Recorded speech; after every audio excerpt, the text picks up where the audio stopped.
The night before my son's wedding, I sat in the living room of the house I had worked my entire life to build. My name is Grace, and if you knew me before that night, you would have said I was a proud mother. I had spent years holding my son's future together with my bare hands. Every late shift I worked, every bill I struggled to pay, every tear I wiped from my own face in silence, it was all so he could stand tall one day and have a life better than mine. That evening, I believed I was on the edge of witnessing the reward for all of it. The house was filled with boxes of decorations for the wedding, and I had gone over the guest list twice, making sure everything was perfect. I thought I was about to step into the role of mother of the groom, smiling with pride as he began a new chapter of his life. But then she came in, the woman he had chosen to marry, my soon-to-be daughter-in-law. Her voice was calm, almost too calm, when she looked me straight in the eyes and said, "Grace, I know tomorrow is a big day, but there's something I need to say. The greatest gift you can give us is to disappear from this family." At first, I laughed softly, thinking I must have misheard her. Disappear? Surely she was joking. Surely she didn't mean those words. But the look on her face was cold, steady, deliberate. She wasn't joking. I turned to my son, expecting him to step forward, to defend me, to tell her that she was out of line. Instead, he lowered his gaze.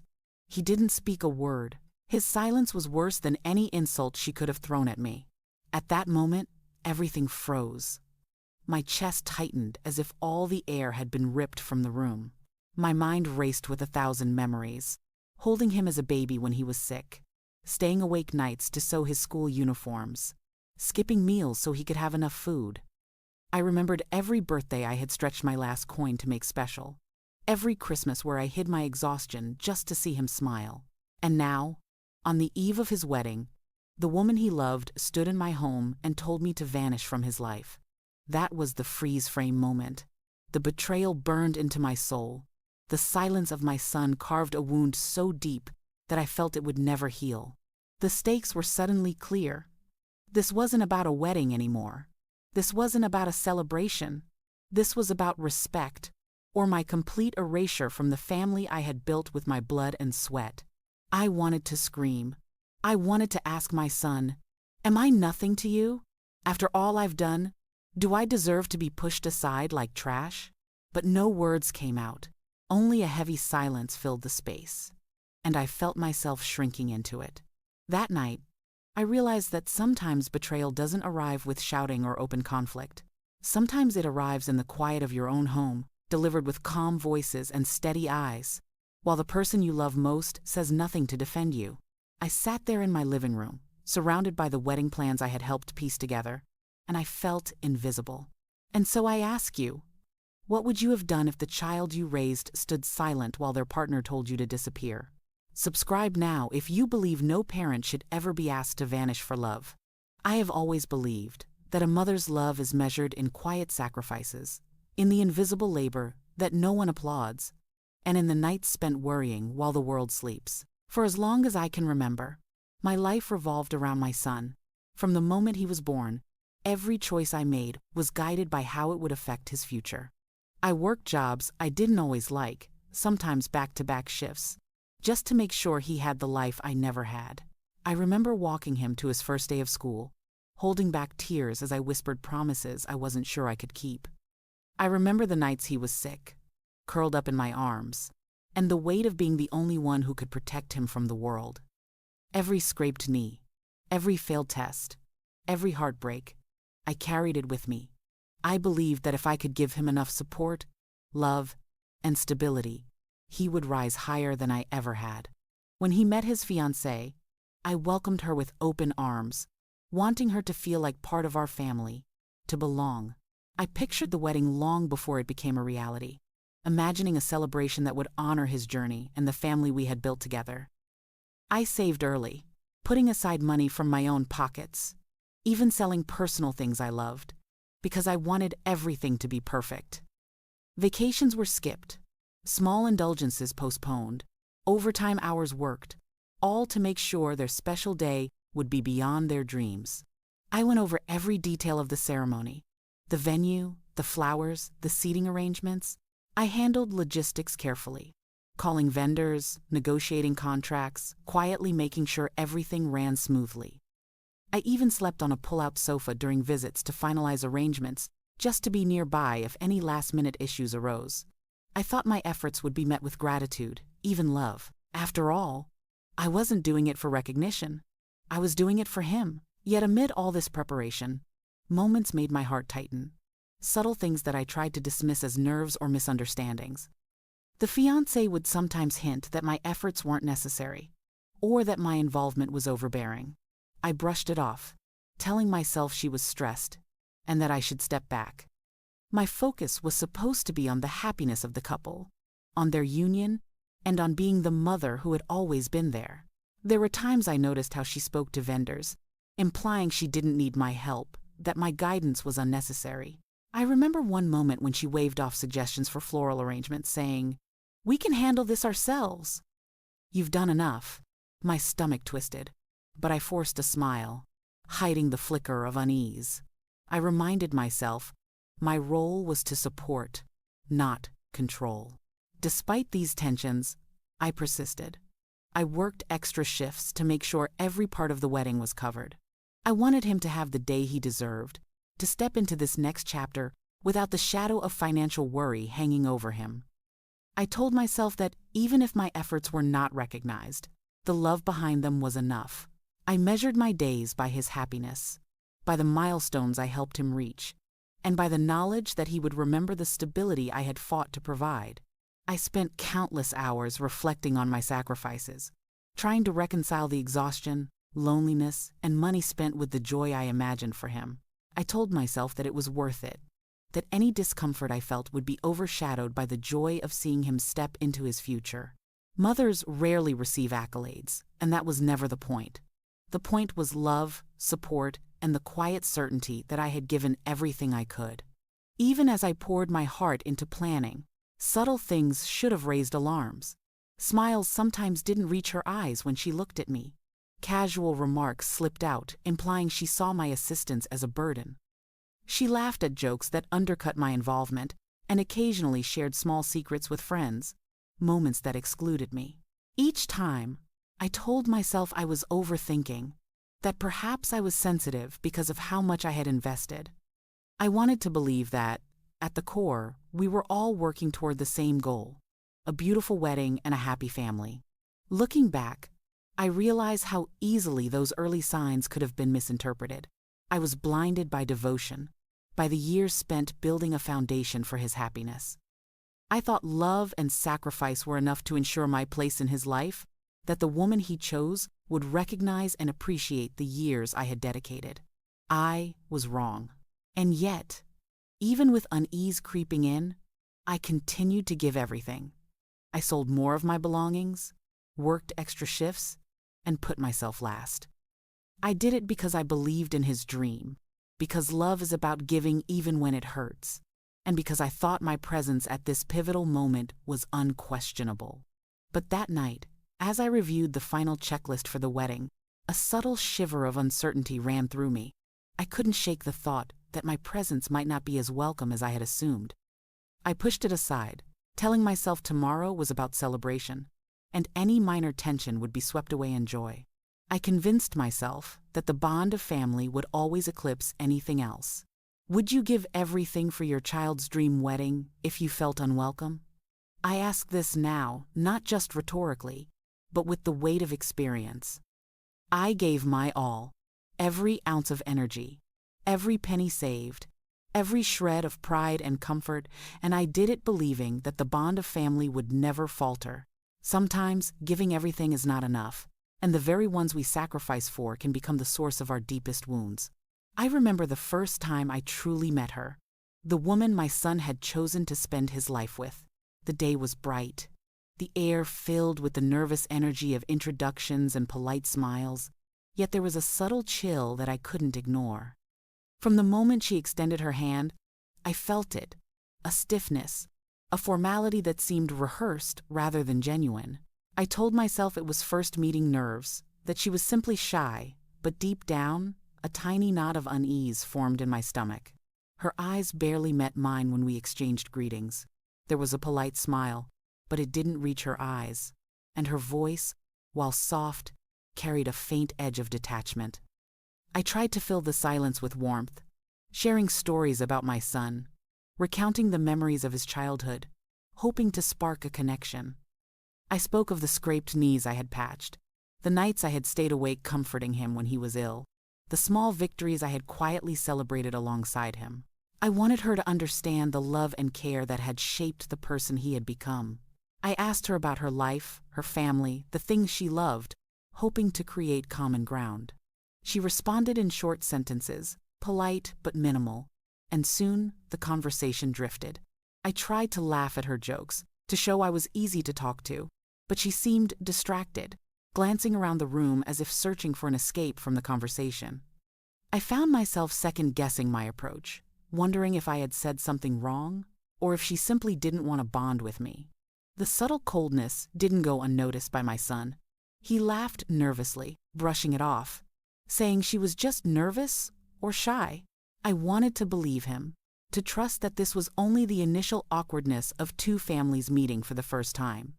But there was a quiet reserve in her demeanor that I couldn't ignore, a slight tension that lingered in the air whenever we were in the same room. I made attempts to build a bond despite it. I offered to help with wedding preparations, to include her in decisions, to show that I wanted her to feel at home, to be part of the family she was marrying into. She accepted my gestures with politeness, but never warmth. When I tried to engage her in conversation about floral arrangements, seating plans, or menu choices, she listened politely, nodded, but rarely added her own thoughts, as if my involvement was a formality she endured, rather than a welcome collaboration. Small slights began to accumulate. Comments that seemed innocent at first slowly took on sharper edges. She would correct minor details I had arranged, dismiss suggestions I made, or imply that I was overstepping. Each time, I tried to write them off, telling myself it was stress, pre-wedding nerves, or a difference in taste. I reminded myself that I had been here before, with friends and family who were initially reserved, and that patience, warmth, and persistence could overcome any barrier. Yet, I couldn't shake the feeling that these moments were not simply nerves. There were subtle signs, an eye roll when I expressed enthusiasm, a quiet sigh after a suggestion, a forced laugh at something I considered endearing, that suggested something deeper than mere shyness. My attempts at connecting were met with smiles that didn't reach her eyes, and gestures that felt obligatory rather than genuine. I began to notice the way she moved around my home, polite but distant, observing rather than participating. She avoided personal spaces, lingered at the edges of conversations, and often excused herself early. My son would smile and reassure me, saying, "She's just adjusting," but I started to wonder whether the adjustment was only one-sided. I questioned myself.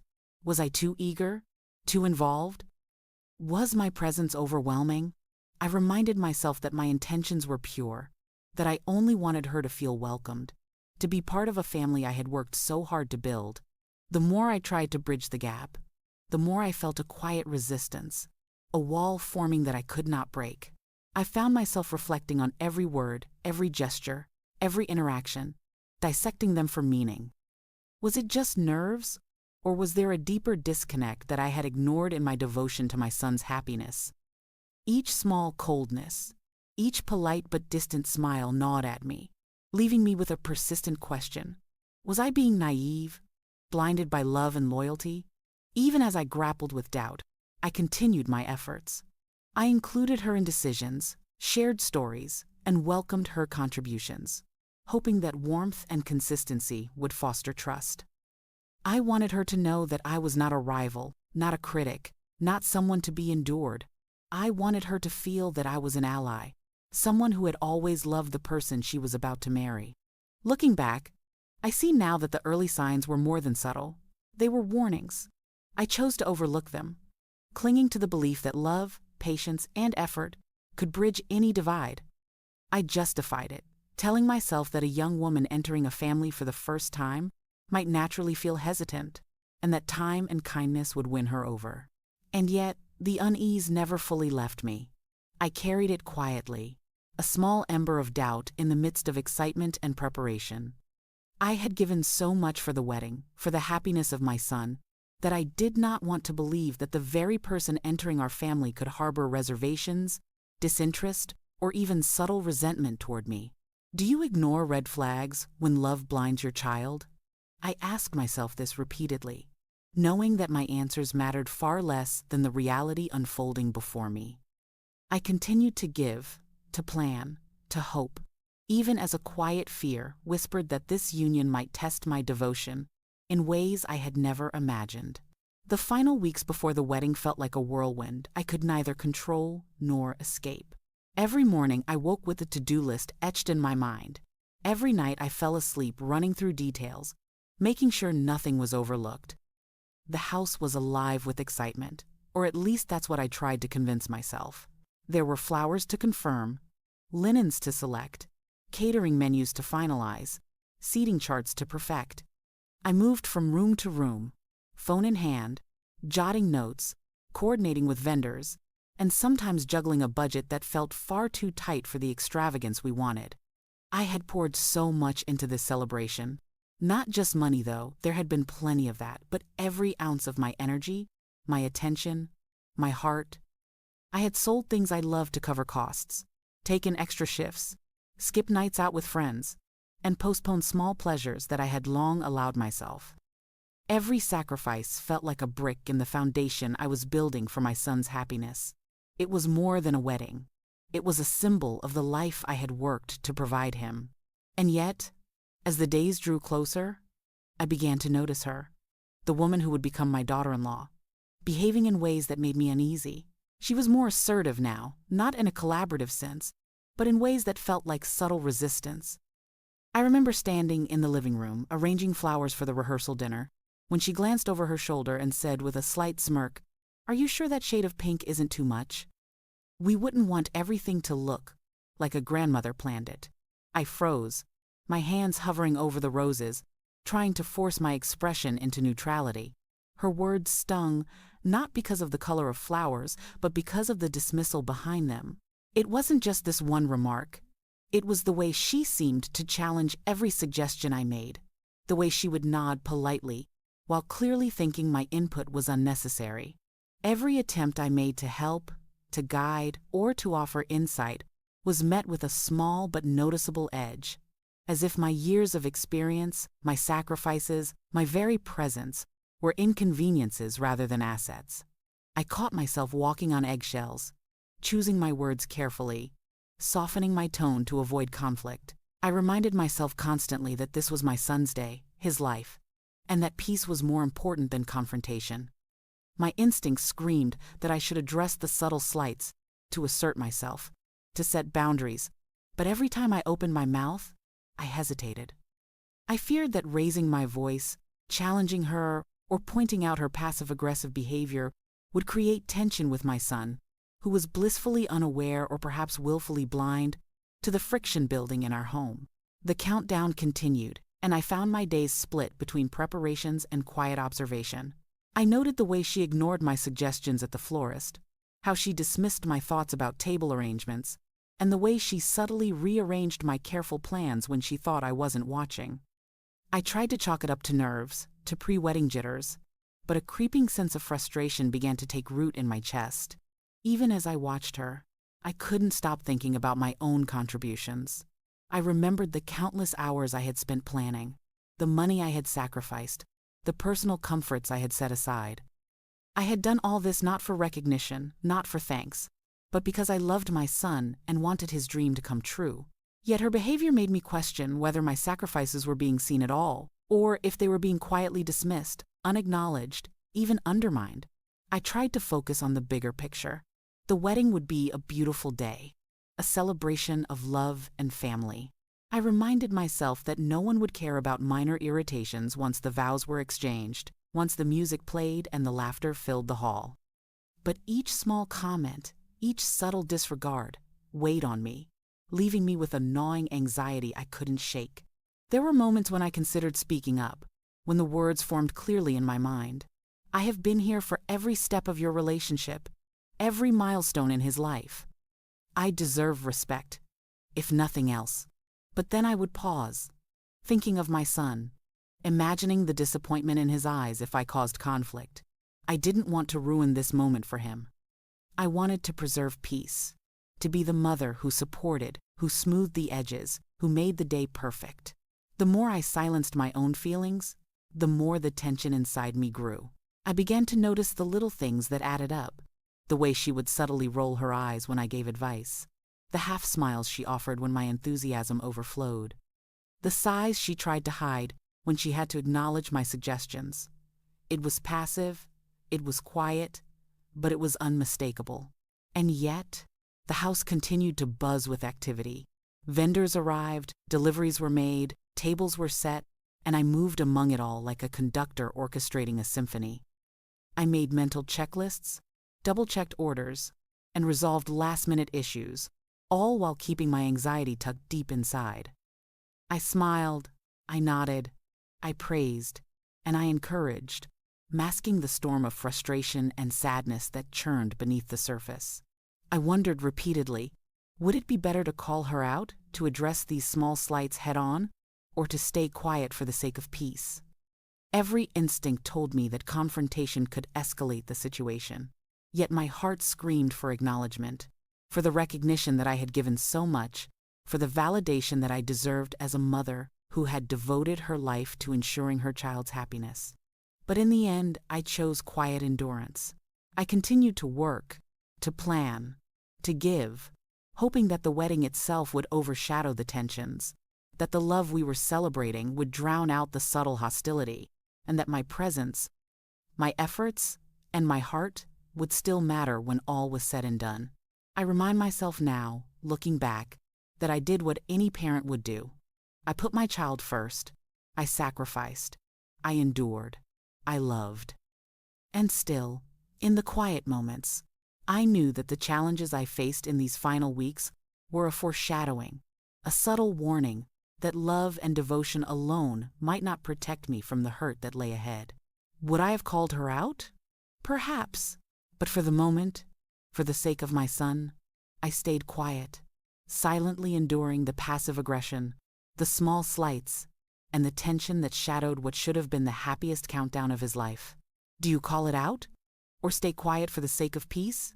The night before the wedding should have been filled with excitement, laughter, and final touches, a celebration of love and family. But instead, it became a moment I will never forget, a moment that cracked the foundation of everything I thought I knew. I was in the living room, arranging some last-minute decorations and checking the final list for tomorrow, when Emma, my soon-to-be daughter-in-law, stepped into the space. There was a tension in her posture, something I couldn't immediately read, and I smiled politely, hoping to diffuse it. "Grace," she said, her voice casual but with a sharp edge. "Can we talk for a second?" I nodded, following her toward the kitchen. My heart was light with anticipation, believing she wanted to go over final details, maybe even share a laugh before the big day. I had always tried to welcome her into the family, to make her feel part of our lives, to be supportive without overstepping boundaries. I had imagined this conversation countless times in my head, but never like this. Emma's eyes met mine, steady, unflinching, and for a moment I felt nothing but the warmth of my own intentions, expecting a simple discussion. Then came the words that shattered the world I had carefully built. "The best gift for our wedding," she said, her tone almost cheerful, "is if you disappear from our family." I froze, a cold shock coursing through me, rooting me to the spot. My mind couldn't process what I had just heard. My first instinct was disbelief. I thought I must have misunderstood her. I blinked, hoping if I looked again, the words would vanish from her mouth. But they didn't. They hung there, sharp and undeniable, slicing through the years of effort, sacrifice, and love I had poured into my son's life. The silence that followed was deafening. Michael, my son, who had been standing a few steps away, said nothing.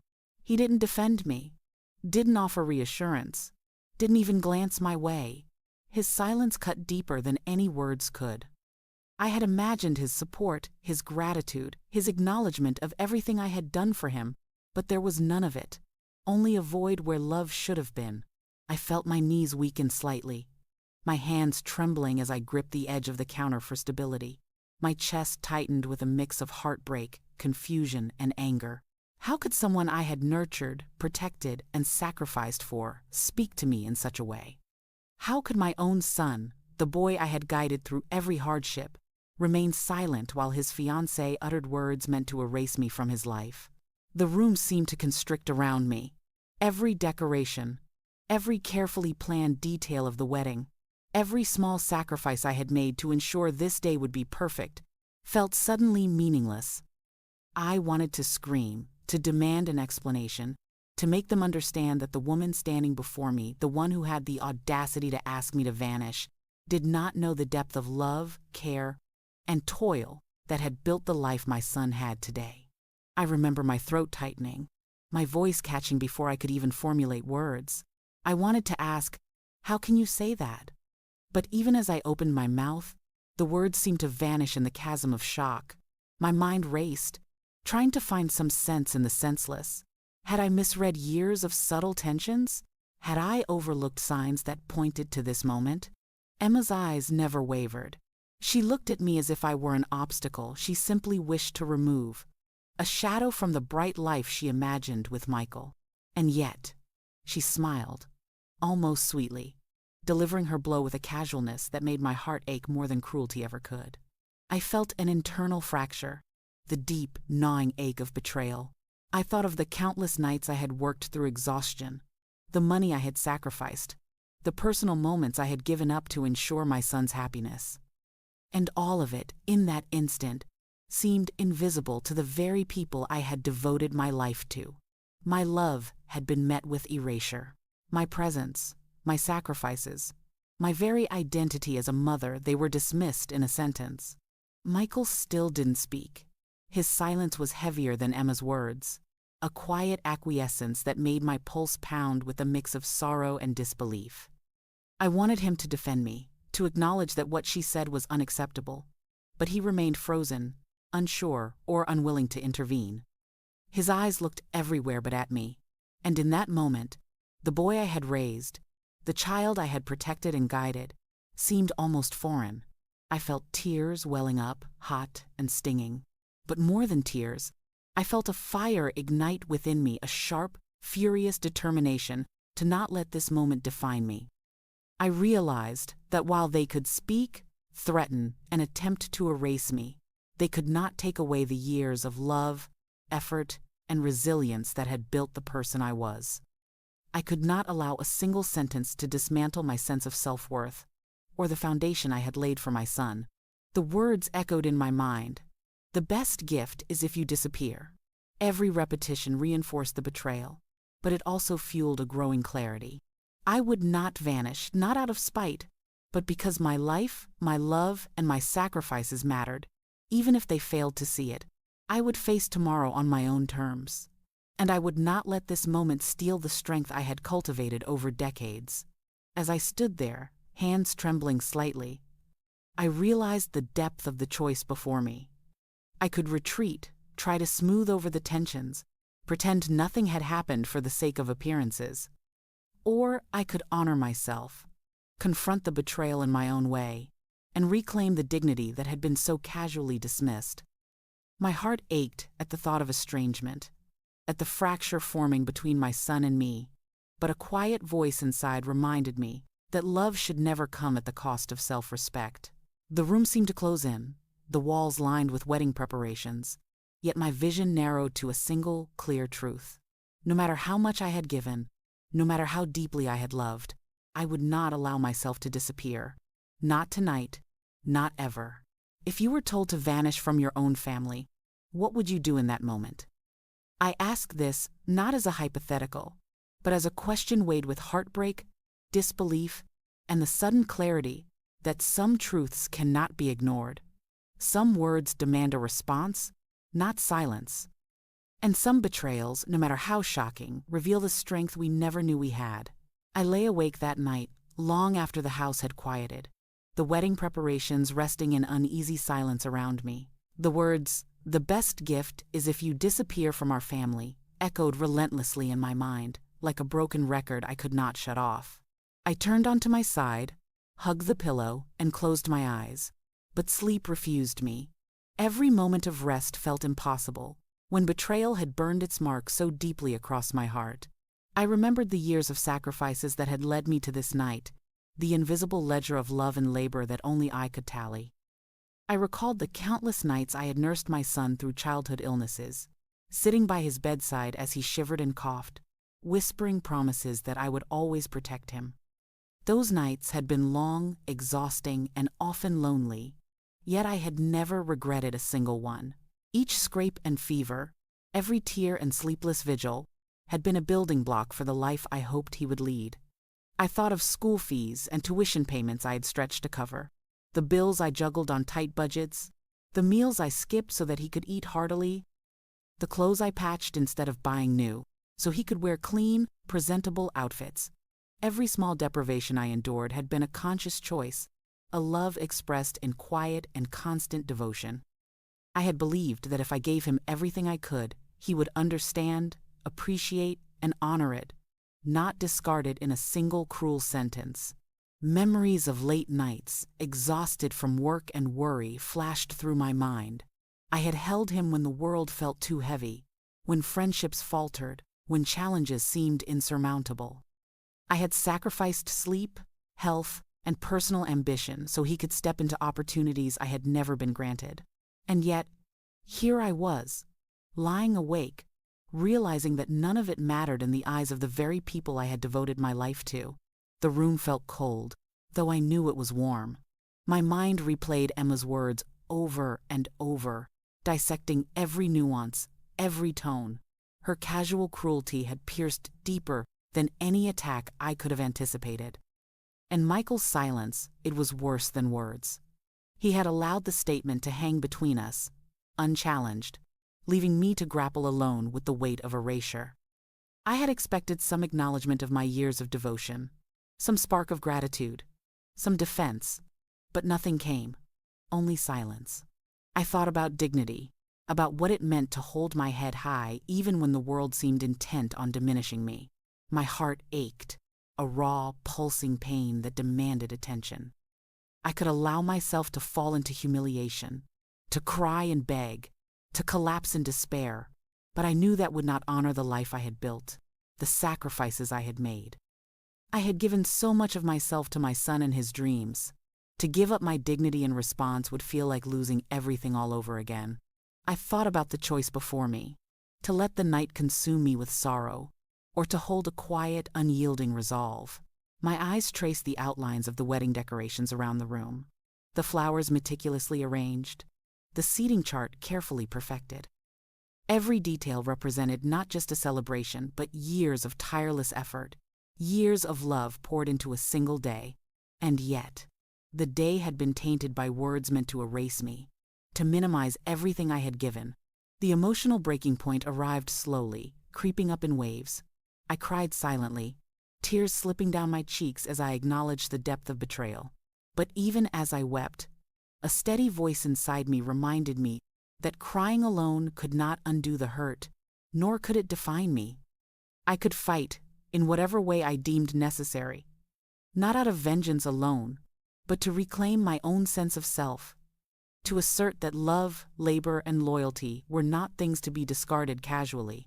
I envisioned the possibility of planning in silence, moving deliberately, carefully, and without drama, to strategize my next steps, to protect what mattered most, and to honor the sacrifices I had made, all while refusing to let humiliation dictate my life.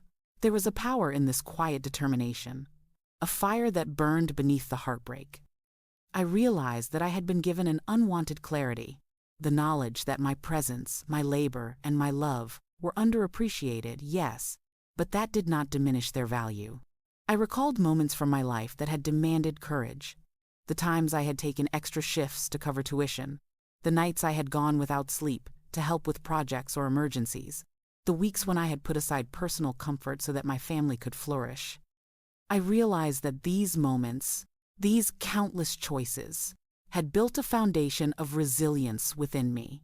a resilience that could not be undone by a single statement of cruelty. Even in the quiet of that sleepless night, I felt my resolve hardening. I would not disappear. I would not allow myself to be erased. The words Emma had spoken would not define the woman I had spent decades becoming. My labor, my love, my sacrifices, they had lasting worth, even if the people I had trusted could not see it. Hours passed, though I did not notice. The darkness outside deepened, but inside, my mind was alive with reflection and quiet planning. I thought about the steps I might take, reclaiming my peace, redefining boundaries, confronting the betrayal when necessary, and finding ways to preserve my dignity in the face of ungratefulness. I knew this path would be difficult, that it would challenge my heart and my patience, but I also knew it was the only path that honored everything I had given. As dawn began to creep through the blinds, painting the room with pale light, I finally felt a small measure of calm. The fire within me had not dimmed, but it had solidified into a steady force. I understood that heartbreak and betrayal could coexist with strength and resolve. I had been dealt a painful lesson in human selfishness, but I had also been reminded of my own capacity for endurance. Would I cry? Yes, I had. Would I fight? Yes, I would. Would I plan silently, carefully, deliberately? Absolutely. I realized that a sleepless night, as painful as it might be, could serve as a crucible for clarity, for decision, and for reclaiming the dignity that others tried to deny me. And so I lay there, letting the last traces of grief mingle with determination, aware that tomorrow would demand action, but tonight belonged to quiet reflection, to mourning the illusions I had held, and to gathering the strength I would need to confront the challenges ahead. If you were in my position, staring at betrayal on the eve of one of the most important days of your life, what would you do? Would you cry, fight, or plan in silence? I chose all three in different measures. And in that sleepless night, I discovered a part of myself I hadn't fully known. A mother's love is resilient, and a mother's dignity cannot be stolen, not even by those she raised. The next morning, I awoke to a strange clarity, a quiet, resolute decision that had taken root during the sleepless hours of the night. I knew, with unwavering certainty, what I had to do. Michael's wedding, the home I had worked tirelessly to maintain, and the life I had built around love and sacrifice, they would not define me if they were used to humiliate or erase me. I made a plan, precise and deliberate, to walk away in a way that would leave a mark, a lesson that could not be ignored. I began by contacting the real estate agent I had trusted for years.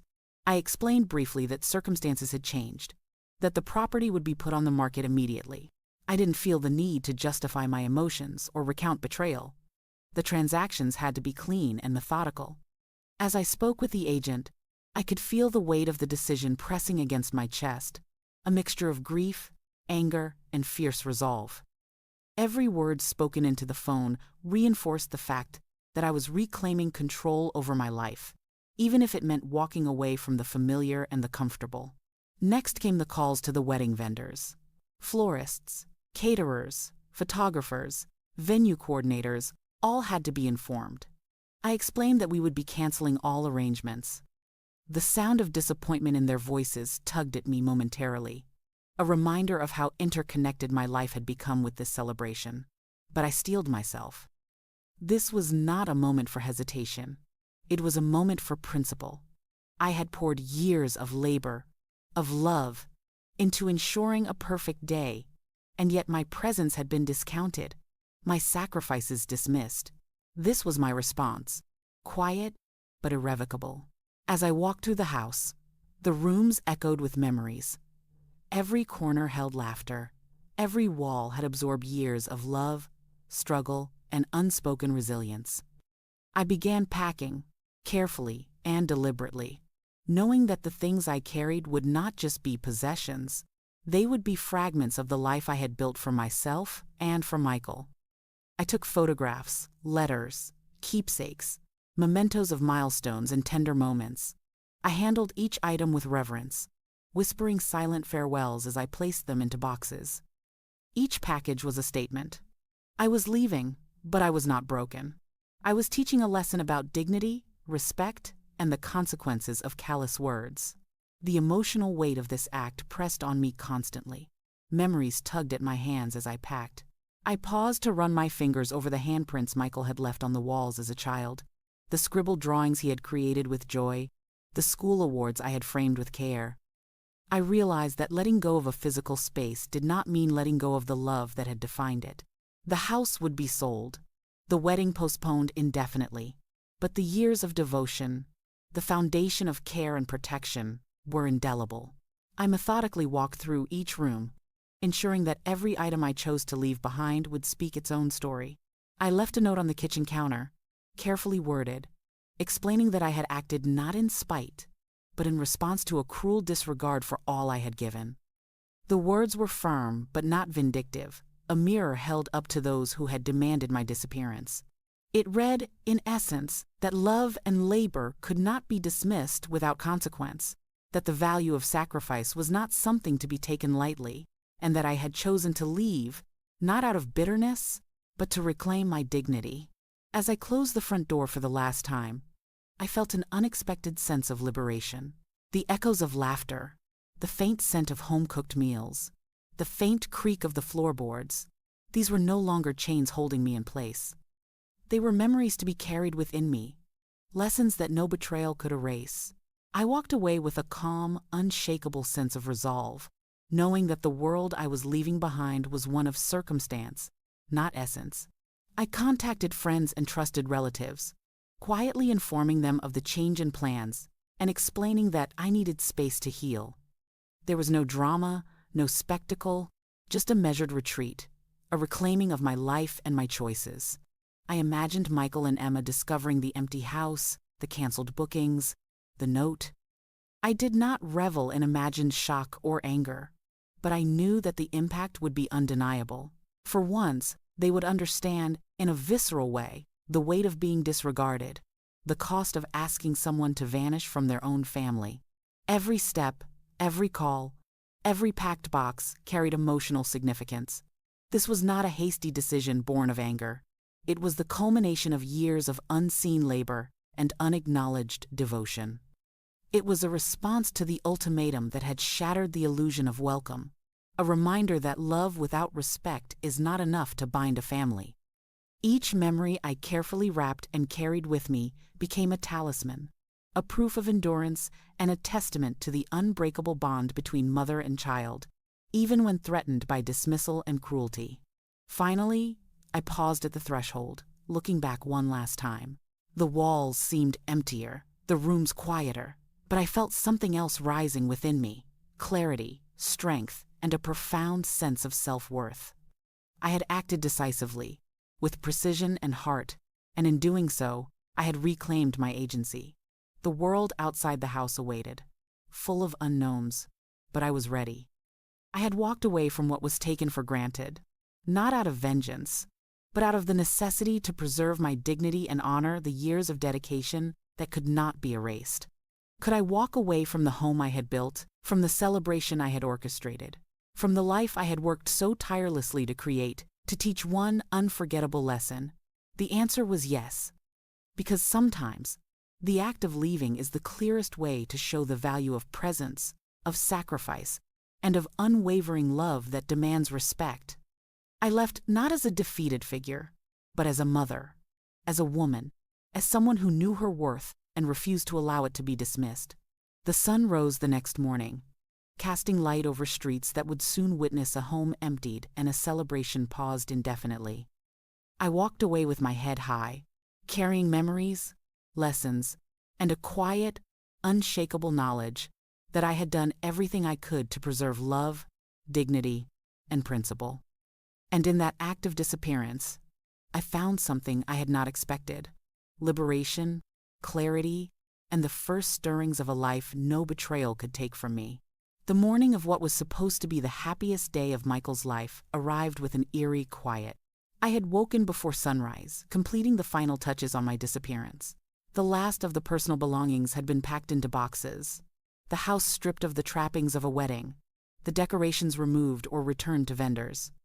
I had left behind only the essentials: A single note on the kitchen table, placed deliberately where it could not be missed.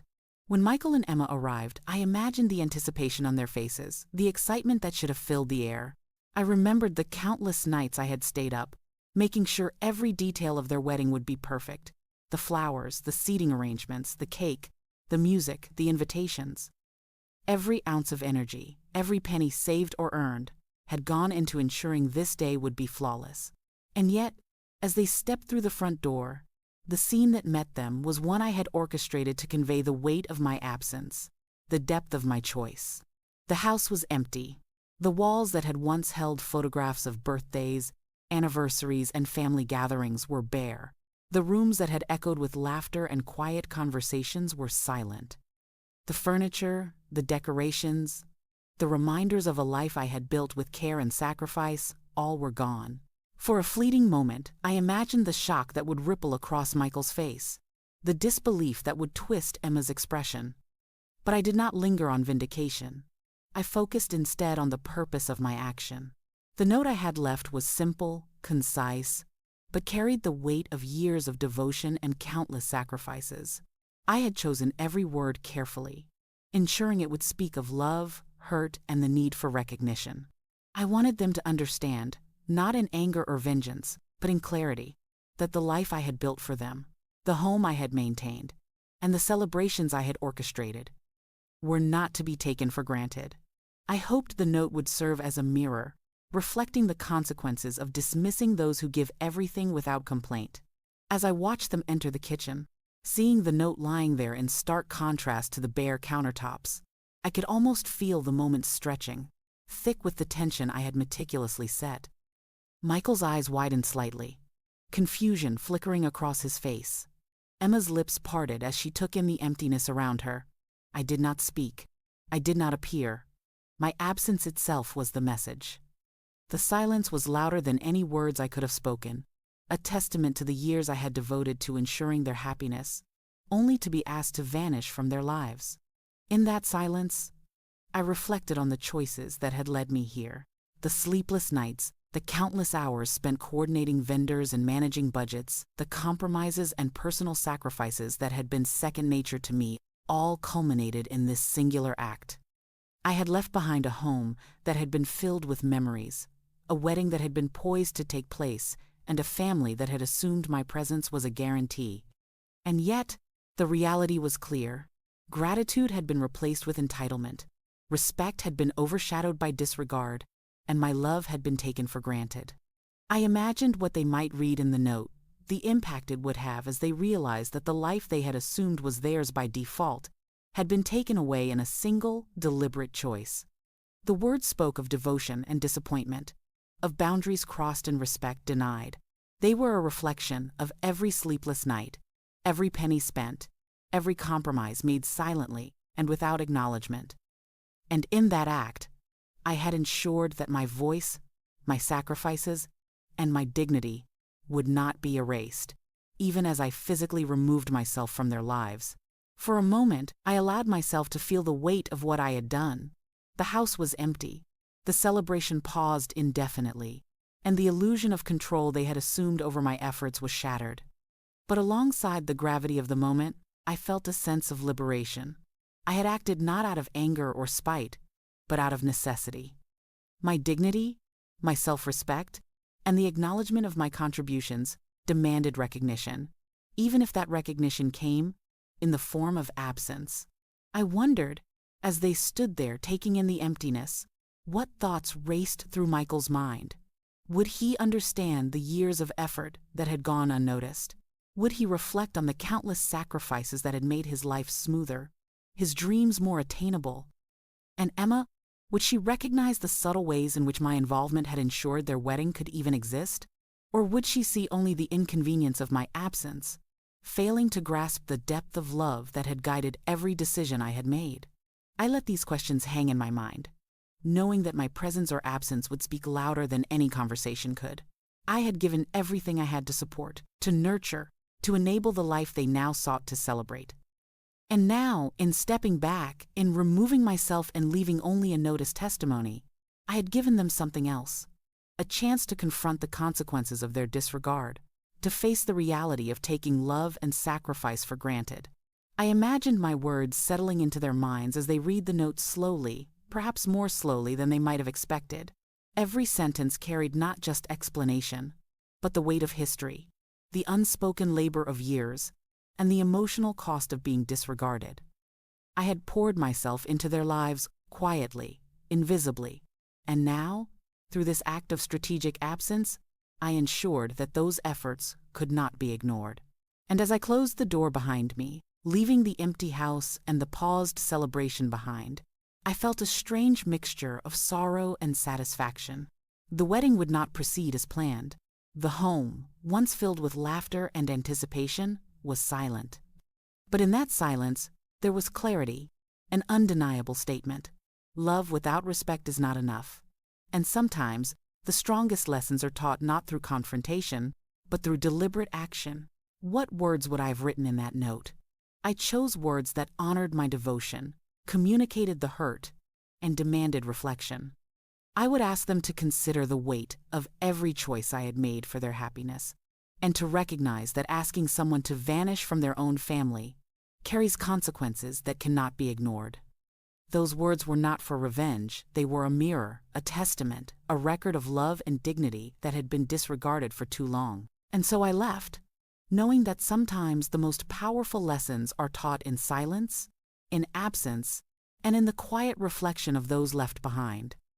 The house was empty, the note lay where it could be found, and I stepped into a new chapter, carrying the memories of sacrifice, the pride of love given without expectation, and the unshakable knowledge that my dignity remained intact, untouchable by anyone's disregard.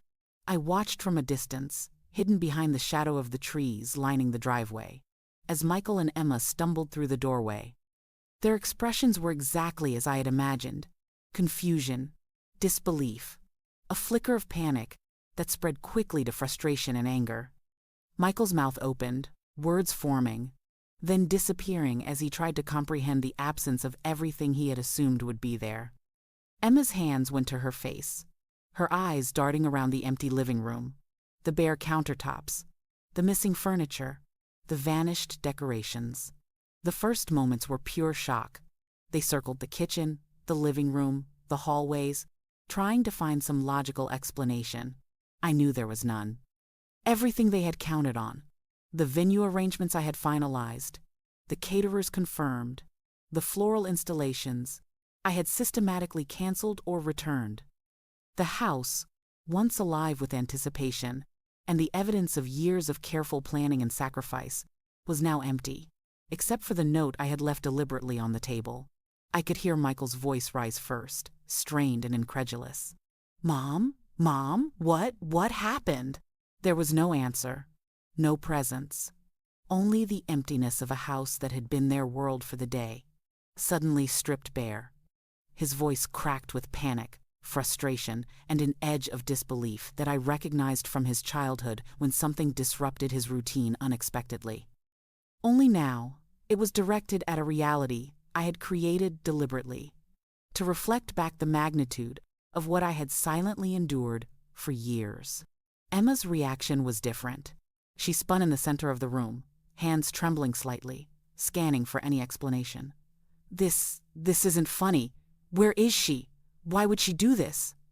Her voice carried panic, but also incredulity at the audacity of a mother stepping out of the picture entirely. I allowed myself a quiet, almost imperceptible sigh. I had imagined the shock, but seeing it unfold, in real time, confirmed the gravity of what I had accomplished. This was not vengeance. It was clarity. I stayed hidden, watching as words finally started to flow, as Michael and Emma confronted the reality of their absence. Arguments erupted quickly, initially focused on logistics. The wedding, how are we supposed to? Then turning toward emotions, toward blame, toward recognition of what had gone unnoticed. Michael's face was red, anger and frustration battling confusion, while Emma's voice wavered between indignation and an attempt to defend herself. "She didn't have to do this," Emma said. "We didn't ask her to." And in those words, I felt the years of quiet disrespect, the dismissal of my sacrifices, reflected back to me. Every overtime shift I had taken to save money for their celebrations, every sacrifice made so they could have the life they now enjoyed, had been met with expectation, with entitlement, and with the assumption that my presence was unconditional. And now, confronted with the consequences of asking someone to disappear, they had no defense. Their shock was complete. From afar, I allowed myself a moment to release the tension I had carried for months. I had been exhausted, drained by the planning, the negotiations, the financial strain, and the subtle dismissals I had endured without complaint. Now, as I saw them struggle to process the emptiness, I felt a profound release, freedom from the disrespect that had quietly eaten away at me for years. I realized that this act, this careful and deliberate absence, was not just a lesson for them, it was a liberation for me. The arguments intensified, voices overlapping, accusations flying, emotions raw and unfiltered. Michael's voice rose above Emma's in frustration. "I don't understand. She did everything. How could she just disappear?" Emma's defensive tone countered. "We didn't ask her to. She didn't have to." Their words collided, echoing through the empty halls, as the weight of my absence forced them to reckon with years of unacknowledged effort. And I did not intervene. I did not rush back in to explain, to console, to placate. For the first time in decades, I let the consequences unfold without my mediation. I watched as they argued, their voices filling the spaces that I had once filled with planning, care, and quiet labor. I realized that their shock was teaching a lesson that no conversation could have imparted. The reality that love and effort, when taken for granted, carries consequences, and that boundaries, once crossed, demand recognition. There was a moment, a brief pause in their argument, where I imagined the thought flickering across Michael's mind. The realization of everything I had done silently, without complaint, and the magnitude of the request that had finally pushed me to vanish. Emma's face mirrored disbelief, mixed with the first inkling of guilt, or at least understanding, though it would take time to fully process. And in that pause, I felt a weight lift from my shoulders. Walking away from the house I had raised, from the celebrations I had meticulously planned, was not easy. Memories lingered in every corner. The laughter of family gatherings, the quiet moments of support, the milestones I had quietly nurtured. Yet, in leaving it behind, I claimed something far more precious: my dignity, my self-respect, and the right to exist in a space where I was not dismissed or told to disappear.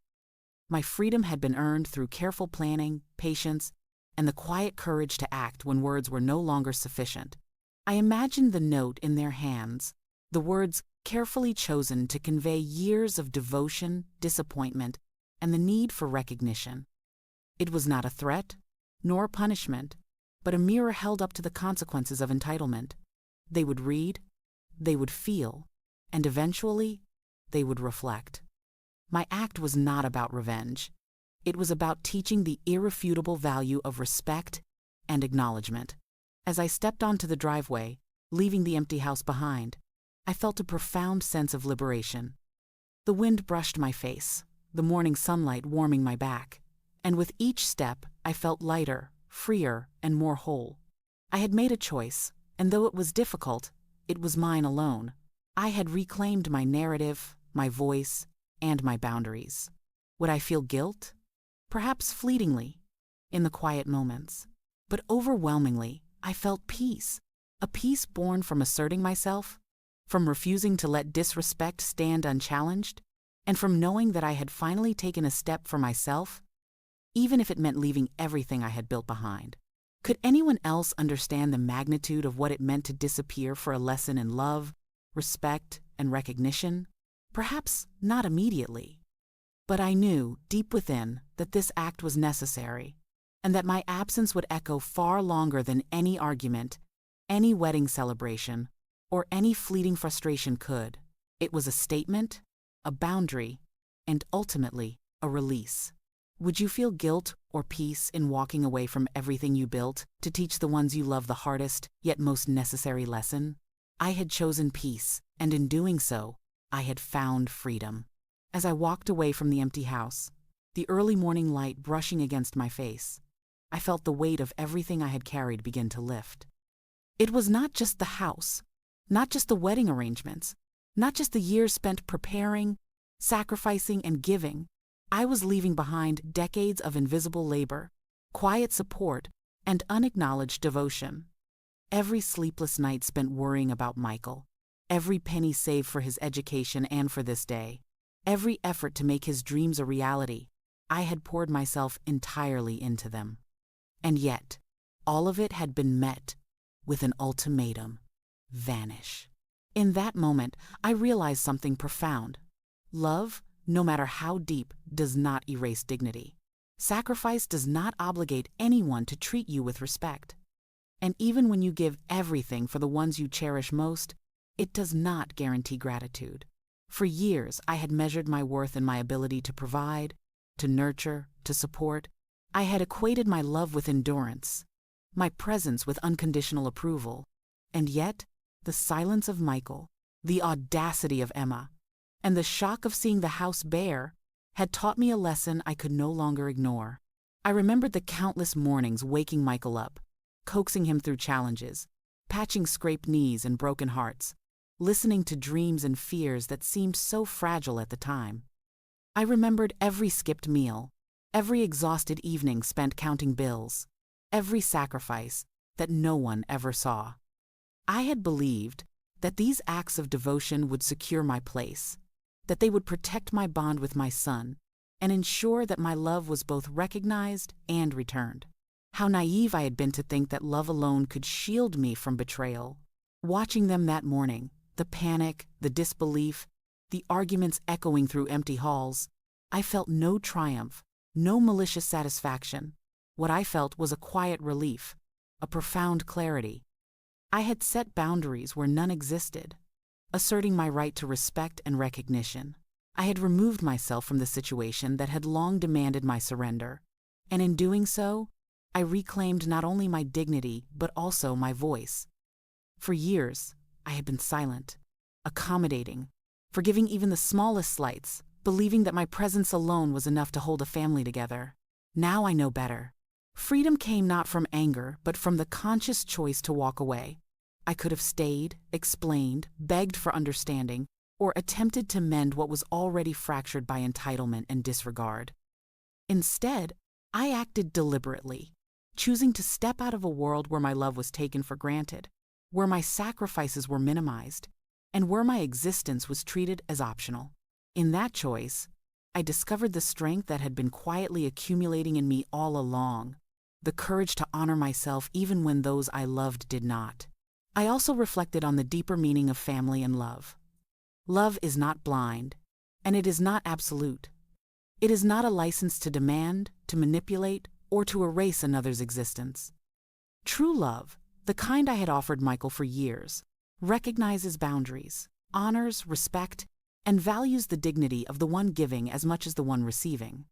I had given everything I could, yet I had remained whole by finally recognizing that my worth was never defined solely by my sacrifices.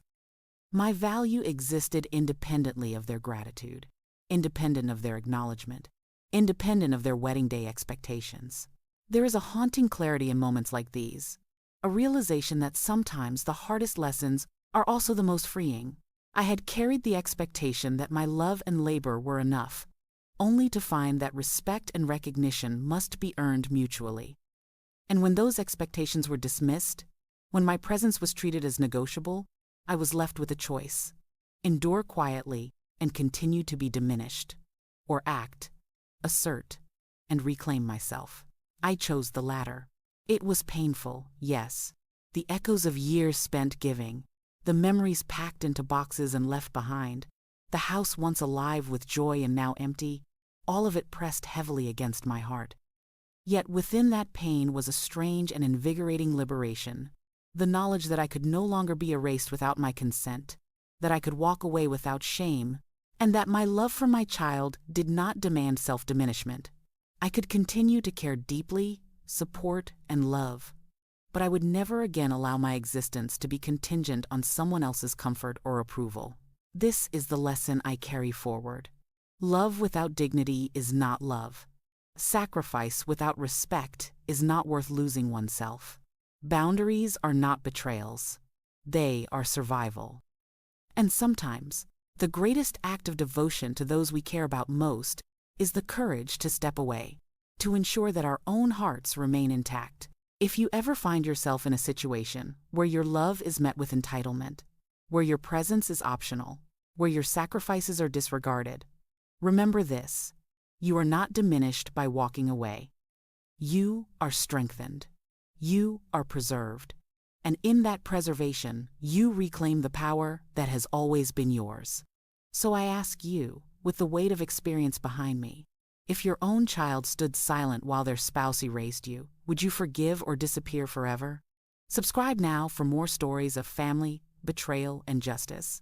And tell me, could you ever forgive a daughter-in-law who asked you to vanish?